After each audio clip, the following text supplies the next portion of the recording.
Hola, ¿qué tal? ¿Cómo están? Yo soy Adrián MG y esto es Divagario Cultural. En el episodio anterior platicamos acerca del Día de Muertos. Recordemos que el tema lo centramos en las ofrendas. Y en este episodio vamos a continuar con este tema, pero el día de hoy vamos a hablar sobre reliquias de santos. Y para ello tengo como invitado al historiador Sergio Fuentes. Sergio, bienvenido. Muchas gracias. Buenas tardes, buenos días, buenas noches para quienes nos están escuchando. Porque, como es un podcast, entonces Exacto. La gente lo escucha a la hora que pueda. Sergio, pues mira, te he invitado mucho, te agradezco que estés aquí. Gracias la invitación. Para hablar sobre las reliquias de santos. Pero a ver, Sergio, para la gente que nos está escuchando, ¿qué es una reliquia? Muy bien. Una reliquia es un objeto que perteneció a uno de estos personajes que son considerados como santos. Canónicamente no existe una división o nivel de reliquia, pero bueno, se han ubicado tres niveles. El tercer nivel serían las reliquias por contacto. Esto es, por ejemplo, algún manto que luego cubre los cuerpos, ya sea las osamentas o el cuerpo incorrupto, algo que estuviera en el momento de la muerte de ese personaje. O sea, algún objeto que haya pertenecido a algún santo. Algún santo. O algún venerable. Por ejemplo, en la Nueva España había una monja en el convento de la Inmaculada Concepción de Puebla, a la cual iban y pedían, como tenía fama de ser santa, iba a la gente y pedía tierrita del sepulcro para bebérsela con agua y tomarla. O por ejemplo, en la Villa de Guadalupe, iba gente, sacaba el lodo del agua del pocito, Ajá. Lo ponían a secar y le ponían un sello con la Virgen de Guadalupe y los vendían para que la gente se llevara a Tierra Santa. Y eso lo utilizaban como un método medicinal, lo disolvían con agua y se lo tomaban como para sus males. De hecho, todavía en San Juan de los Lagos Ajá. Es una práctica que se hace.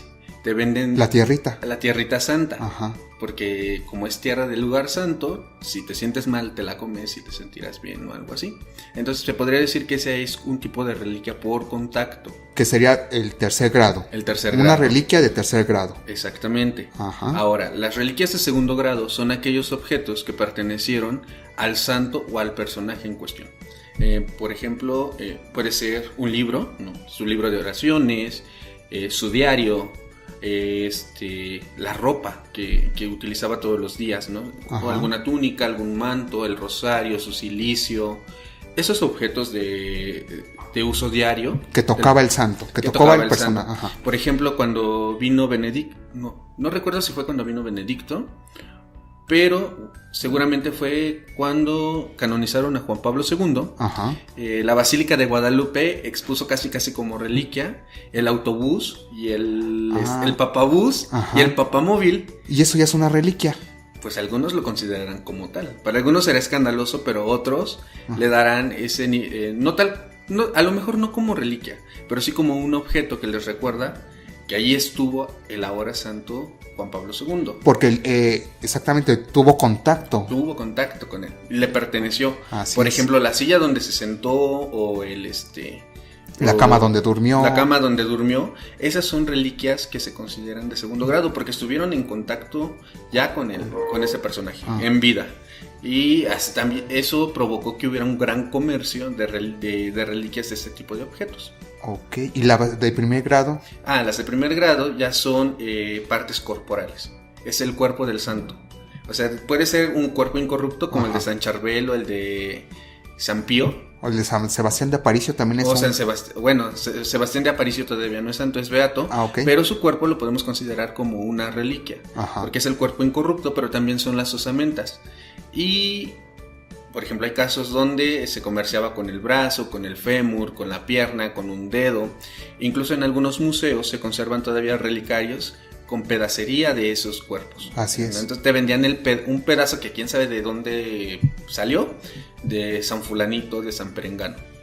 Y les hacían un gran relicario para guardar esa reliquia. Y esas serían las de primer grado.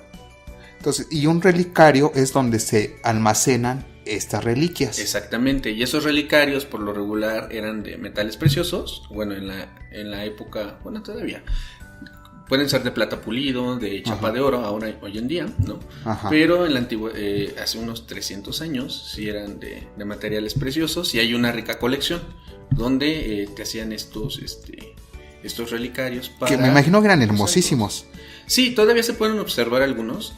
Algunos están en los museos. Por ejemplo, en el Franz Mayer tiene una colección muy rica en custodias para el Santísimo. ¿Y todavía tiene reliquias? También relicarios. Sí, por ejemplo, en el Museo del Carmen, en la capilla doméstica, tienen un relicario. Pero es un relicario de varias reliquias de varios santos. Y bueno, ahí puedes ver ya triturados y revueltos muchos de estos huesos, porque ya no se sabe de quiénes son o si son de un solo cuerpo. Pero atrás de ese relicario traía el santoral. Traía los 365 días del año con un fragmento del santo de cada día. Mira. Entonces, eso es muy bonito. Bueno, sí. Es una de esas cosas que a lo mejor mucha gente le parecerá creepy, pero en realidad es muy bonito porque te está hablando de esa intencionalidad de acercarse al santo o de tener algo cercano a la divinidad. Pero esta tradición, porque es una tradición de las reliquias, de adorar ese tipo de objetos. ¿Cómo llegó aquí a México? ¿En qué época? Bueno, antes de que empecemos con esta cuestión de la época, algo que también es importante mencionar, también entre las reliquias hay diversos aprecios a las mismas. Obviamente, si la de los santos es importante o son codiciadas, imagínate las de Cristo o la de la Virgen María, que eso también, hay que recordar que históricamente las reliquias también inciden en el cisma religioso, en la reforma de Martín Lutero, que es algo que los protestantes van a criticar de los católicos, ¿no? El uso de reliquias. Hacia la época en que se da la reforma protestante, estamos hablando de 1492, desde antes, estas críticas eran porque había comerciantes de reliquias, ¿no? Es que todo un negocio. Era un negocio, obviamente. Llegaban a precios muy altos y a unas cuestiones totalmente ridículas, ¿no? Te vendían envases con suspiros de San José. ¿Suspiros? ¿Quién sabe de dónde lo sacaban? ¿O por qué se les ocurrió? Leche de la Virgen María. Valga. Te vendían la botellita con leche de la Virgen María, cabellos de la Virgen María. Oye, yo he visto en varias iglesias partes de la cruz. Sí. O sea, que son astillas de la cruz de donde fue exactamente. De hecho, por ejemplo, se dice que Lutero mencionaba que si se juntaran todas las reliquias de las astillas de la cruz de Cristo, se podían formar un gran bosque, ¿no? Ándale, porque también, la historia de Santa Elena que fue a buscar la cruz de Cristo a Jerusalén, que es muy bonita y de ahí parte toda esta tradición. Supuestamente el pedazo más grande de la cruz de Cristo está en el obelisco de Ciudad del Vaticano y que tiene una cuestión, podríamos mencionarlo hasta mágica, porque es lo que sacraliza todo el espacio. Si bien abajo está la tumba del apóstol Pedro, lo que le da a ese espacio también gran parte de esa aura sagrada es que tiene la cruz de Cristo, un trozo sobre el obelisco. Entonces tiene estas cuestiones muy, muy interesantes, ¿no? Que mezclan la religiosidad o la religión con estas prácticas. Y en México sí, como parte de la consagración del altar, o sea, de la mesa donde se celebra la misa, es que debía haber una reliquia. Porque hay que recordar que en el cristianismo antiguo, los cristianos hacían la fracción del pan sobre la sepultura de los considerados mártires. Los mártires. Los mártires son los primeros santos de la iglesia. Los que han muerto por Cristo, entonces se reunían alrededor del sepulcro y sobre él hacían el sacrificio de la cruz. La Eucaristía.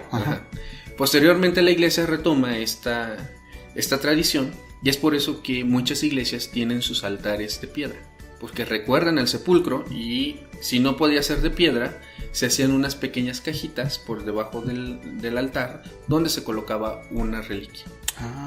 Porque eso era lo que le daba al altar su aura sagrada. Hoy en día ya no se hace esa práctica. Todavía hay algunas iglesias que sí buscan tener alguna reliquia que pudieran poner, pero ya no es algo cotidiano. Pero bueno, entonces obviamente eso genera un intercambio económico y cultural en tanto a las reliquias. Y ahora ya se me olvidó la pregunta. Te preguntaba ¿cómo llegaron a México? Así es. Bueno, hay que recordar que México, al ser conquistado y se implanta la nueva religión, que es la religión cristiano-católica, se van a implementar muchas de sus dinámicas culturales sobre los pueblos conquistados. Y obviamente una de las prácticas, estamos hablando de entre 1500, no recuerdo si es 1509 no, es 1519, que se dan las primeras incursiones por el río Grijalva, hasta 1521, que es la caída de México Tenochtitlan. Ajá. El intercambio va a estar constante. Ese intercambio, ¿por qué? Porque los conquistadores van a introducir obviamente sus prácticas religiosas. Así es. Y una vez que llegan los primeros frailes, obviamente traían desde estampitas, ¿no? O grabaditos. Ajá. Y empieza esta producción en masa de pintura, de escultura. Y obviamente las reliquias van a ser un intercambio importante. Porque se están creando iglesias, hay que consagrar los altares. También era importante que para ellos que sus iglesias tuvieran por lo menos una reliquia de algún santo para poder como sacralizar ese espacio. Probablemente sea criticable, pero es una cuestión mental, ¿no? Que tu espacio sagrado tenga algo sagrado. Así es. ¿No? Y una reliquia también le va a dotar de ese aura sagrada. Y por lo tanto es posible que muchos de los 12 frailes que llegaron y los 3 que ya estaban aquí, entre ellos Pedro de Gante, trajeran alguna pequeña reliquia con ellos. Eso es no está registrado, pero es plausible. Y bueno, también hay que recordar que las reliquias no eran accesibles para todos por el gran costo. Hay será para no recuerdo, a finales del siglo XVI, el Papa envía a los jesuitas un baúl con reliquias, porque los jesuitas se lo piden al Papa, el Papa se los concede, y en alta mar hay una gran tormenta y se hunde el barco con jesuitas y reliquias y toda la gente. Y pues el Papa después decidió volverles a mandar sus reliquias a los jesuitas, que seguramente gran parte de ese caudal, porque se dice que era muy rico, lo que se había mandado es lo que ahora se puede observar en el retablo de la Inmaculada Concepción de la Casa Profes. Ah, porque sí tiene bastantes ahí, sí, ¿verdad? Pero ya no tiene su bueno, yo he tratado de ser muy cuidadoso en observar, pero no le veo la pequeña, porque la reliquia, aunque fuera un fragmento de huesito, debía de llevar el título de qué santo era. Así es. Yo no he visto que tengan los relicarios, a menos que lo tengan por atrás o por el tiempo. Ya no puede, no se puede leer a qué. O sea, como su etiqueta. Ajá. Es así como de, reliquia de San Pedro, ¿no? Ajá. Uña de San Pedro, y ahí venía, para que supieras de quién era. Obviamente, por todas las dinámicas sociales que fueron en el siglo XIX, muchas de estas reliquias y relicarios se perdieron, se vendieron o ya no se supo dónde quedaron. Y entre el cambio, obviamente, pues muchas sufrieron el que se perdiera su registro. Ahorita que estoy recordando que el Museo de Santa Mónica allá en Puebla tiene varios relicarios. Sí, también tienen, obviamente los conventos de monjas son muy ricos en este tipo de cuestiones. ¿Por qué? Porque también las monjas querían tener cerca esas reliquias para su devoción personal. Pero a ver, estas reliquias llegaban aquí a la Nueva España y las vendían los frailes. ¿O quiénes las vendían? Es que no era, bueno, a comparación de la época antes de la Reforma, de la Reforma de Martín Lutero, sí había vendedores de reliquias. O sea, era así como ahora el vendedor del metro de llévele. Llegaba alguien al pueblo y te decía, traemos las reliquias. Por eso se inventaron reliquias como los suspiros de San José o los cabellos de la Virgen María, ¿no? Con el Concilio de Trento se empieza a regular ello y se tienen que dar unas podríamos decir cédulas que se llaman auténticas. Un certificado de autenticidad. Pero por ejemplo, había quien decía, es que te traigo una mano de una de las 11,000 vírgenes. Y era así como, ¿de cuál de las 11,000? Porque además tampoco fueron 11,000 vírgenes las que murieron, ¿no? Sino que se habla que es una mala traducción del acompañante de Santa Bárbara. ¿Verdad? Se me fue el nombre. Santa Bárbara de la Asunción. Lo recordaré. Pero bueno, se habla que es una mala traducción del latín a las lenguas romances. Y era la santa y su nana, se podría decir, o su sirvienta o su criada, pero fue traducido como las 11,000 vírgenes. Y obviamente eso creó un imaginario muy grande. Había una beata en la Ciudad de México que decía que se le había aparecido San Sebastián, Santa Catalina y 4 de las 11,000 vírgenes. Entonces imagínate cómo todo este imaginario está inmerso en la producción cultural de las épocas. Claro.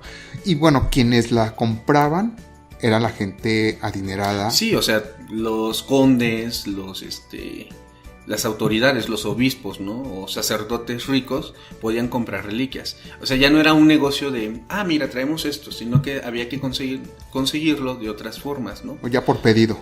Literalmente por pedido, o como ahora las casas que te venden arte antiguo, ¿no? Las galerías de arte antiguo, donde puedes encontrar reliquias. Claro. ¿No? Pero ya son a precios muy altos.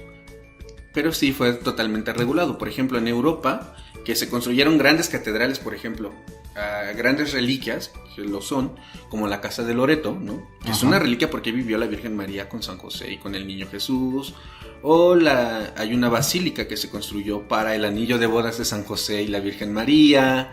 O también grandes templos que se construyeron, por ejemplo, al prepucio de Jesús. Ándale. Sí, porque también había una devoción. Incluso lo del prepucio de Jesús, del Santo Prepucio, había una cofradía.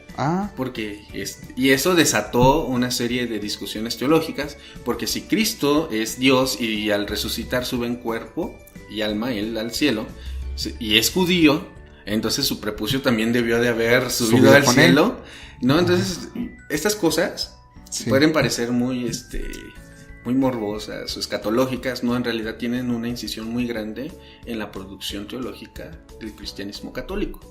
¿Y al día de hoy se sigue teniendo esa producción de reliquias? Sí, se o sigue. Esa adoración hacia... Sí, obviamente. Es que hay diferencia entre adoración y veneración. La adoración solamente desde la perspectiva cristiano-católica se le debe a Dios. Y a Dios se le adora y se le ama y todo. Y la veneración que se le da a este tipo de reliquias es como el respeto o el presentar honores. No es porque en ellos radique un poder o una divinidad, sino simplemente se les respeta porque son objetos que pertenecieron o fueron parte de un personaje. Ok, a ver, entonces, en la época virreinal, quien tenía la posibilidad de adquirir una reliquia, la tenía en su casa. La mayoría de este tipo de palacios tenían su propia capilla doméstica. Y era, ¿para qué? ¿Cuál era el objetivo de tener una reliquia? A mi parecer, desde la concepción ideológica de estas personas, el hecho de tener una reliquia de un santo los hacía poseedores de un poder, entre comillas. Hay que recordar que también la santidad, como fue vista en la época novohispana, ¿no? Entre 1500 y 1800, todavía hasta casi a principios del siglo XX, la santidad consistía en el poder obrar milagros. O sea, tú eras santo porque podías obrar milagros. Esa era como la visión de la santidad. Será a partir de mediados del siglo XIX, con este ataque que gracias a la Ilustración sufre la Iglesia Católica, la reducción del poder del Papa, que también cambia la perspectiva del santo. O sea, el santo ya no va a hacer milagros, sino que va a ser un ejemplo de la vida de Cristo. Un ejemplo a seguir. Es un ejemplo a seguir, a final de cuentas. Por eso hoy en día, por ejemplo, los santos empiezan a ser laicos. O sea, si te das cuenta, ahora la congregación para la congregación para la causa de los santos ya no te pide 3 milagros, ya te pide 2. Y hay casos donde solamente se ha hecho un milagro, pero se va a privilegiar la conducta de esa persona. Es por eso que, por ejemplo, Juan Pablo II creo que fue con un solo milagro que lo canonizaron.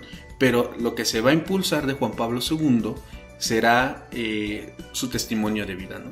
Un papa que históricamente rompe todos los esquemas de la Iglesia Católica para bien y para mal, ¿no? Así como cualquier personaje histórico tiene sus matices de luz y de sombra, pero él va a hacer que otra vez el cristianismo católico esté inmerso en la dinámica de la vida social, ¿no? Porque Juan Pablo II es el primer papa que viaja a América Latina, que sale del Vaticano en viajes, tiene mucho que ver con la caída del muro de Berlín, tiene un aspecto totalmente grande, ¿no? Y por el otro lado está esta cuestión de la pederastía, de casos de corrupción en la Iglesia Católica, ¿no? O sea, pero es esta parte, ¿no? De un papa que va a liberar a la Iglesia Católica y que la va a volver a replantear.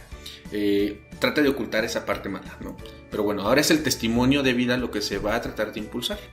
Ok, oye Sergio, y ¿por qué está relacionado esta veneración a las reliquias de los santos con el Día de Muertos que celebramos aquí el día 1 y 2 de noviembre? Lo que pasa es que en el siglo XI, con las grandes epidemias que azotan a Europa, surge la idea en Cluny de tener una celebración para todos los santos.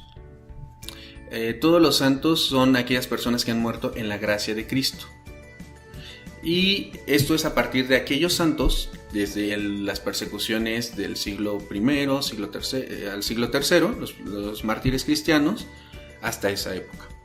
Entre ellos, por ejemplo, hay muchos santos que no se conoce su nombre. Podrían buscar, por ejemplo, Corpus Santos, ¿no? La Catedral Metropolitana en la Capilla de las Reliquias tiene tiene 3 Corpus Santos. El Sagrario Metropolitano tiene 2. Son piezas de cera que reproducen el cuerpo humano. Hay unos, por ejemplo, en la Catedral de Cuernavaca.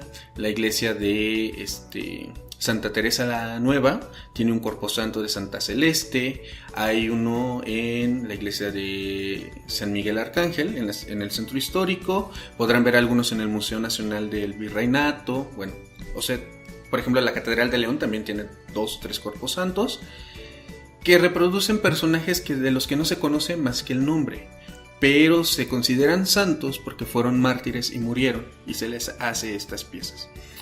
Ahora, esta celebración era para recordar a esos santos que no conocemos sus nombres, pero que murieron por Cristo. Ajá. Es un poco paradójico, ¿no? No recordar a alguien que no conoces. Claro. Posteriormente, con las grandes epidemias, se crea también el 2 de noviembre, que es los fieles difuntos, que son todos aquellos que no murieron en gracia de Cristo, porque son bautizados en el nombre del Padre, del Hijo y del Espíritu Santo, ¿no? O sea, católicos. Ajá. Y a su memoria, ¿no? Aunque no los conozcamos, pero en su memoria se crean esta celebración. Entonces, un día se celebra a los que murieron en gracia de Cristo y en otro día a los que no murieron en gracia de Cristo. Y esa es la relación que existe. De hecho, cuando se da la evangelización de la Nueva España, bueno, de Mesoamérica, que después fue la Nueva España, se introducen estas fiestas, obviamente, no como hoy las conocemos. De hecho, la celebración de Día de Muertos, a mi consideración como historiador, no es una tradición 100% prehispánica ni 100% novohispana, sino que es una construcción del siglo XIX.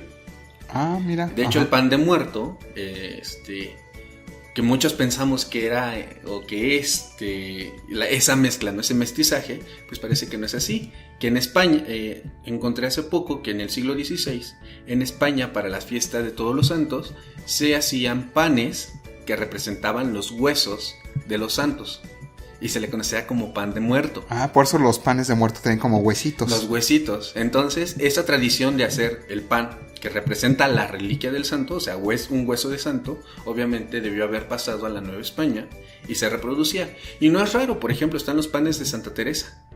¿Qué son? ¿Esto qué es? Es que había una tradición donde en las fiestas de Santa Teresa de Jesús se hacían panecitos. Ajá. Y en la Nueva España había unos que se conocían como los panecitos de Santa Teresa. Hay un artículo de Antonio Rubia que habla sobre ellos, donde una mujer que era considerada como beata, hacía todo un truco de magia para que de una olla salieran esos panes y los vendía como panes milagrosos. Ah, mira. Pero tenía todo un truco para que flotaran, ¿no? Y sí, salieran ahí sin mojarse y toda la cosa. Y los vendían como panes milagrosos de Santa Teresa. Y creo que tenían la forma de la santa, o le daban la forma de la santa. Y bueno, pues parece ser que de esta tradición española venían panes como las famosas monas, que son estos panes que tienen forma humana con los brazos cruzados y de azúcar rosado. Que bueno, que probablemente eso ya es algo que se le agregó en México.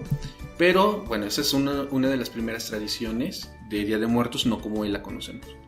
Uy, mira, yo tenía la idea de que venía desde la época prehispánica y que aquí con los españoles, pues el sincretismo y todo esto, pero bueno, los historiadores podrán ya decir. Es que todavía hay mucho por descubrir en esta parte, porque damos muchas cosas por sentado. Alguna vez participé en un coloquio sobre Día de Muertos y una de las ponencias que fue muy interesante mostraba un códice mexica de unos años antes de la conquista, donde se le ofrece, creo que es a Mictlantecutli, una ofrenda que es muy parecida a las ofrendas de Día de Muertos. Se ponía el petate tiene una cuestión sagrada, ¿no? Porque no deja que toque el piso. Ajá. Y se ponía a Mictlantecutli algunos platillos para como ofrenda, ¿no? Y flores y el copal. Probablemente en la época novohispana esta tradición siguió. Dolores Bravo, en una ponencia que dio para un curso en históricas, recuerdo que proyectó nos mostró algunos cuadros de colecciones privadas donde se ven los altares de Día de Muertos. Y es muy interesante porque no son muy conocidos, o por lo menos yo no los conocí hasta ese momento, pero muestra pequeñas mesas donde hay pequeños altares con flor de cempasúchil.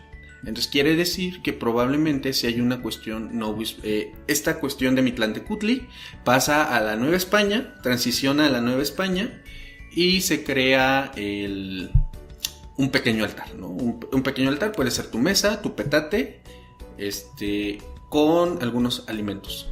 Porque hay que recordar que también, en este artículo que leía en Arqueología Mexicana, menciona que en España se hacía, para conmemorar a todos los fieles difuntos, la comida favorita del finado.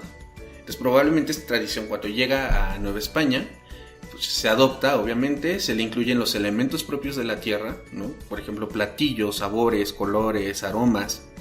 En vez de incienso, el copal, porque el copal es más barato, de alguna u otra forma, y se crea este mestizaje, no como lo conocemos hoy en día. Eso sí es que creo que hay que poner énfasis, pero ya será, a mi parecer, ya a finales del siglo XIX, que explota toda esta cuestión de un Día de Muertos mexicano, se le incorpora la Catrina, por ahí algunos dicen que es Cárdenas.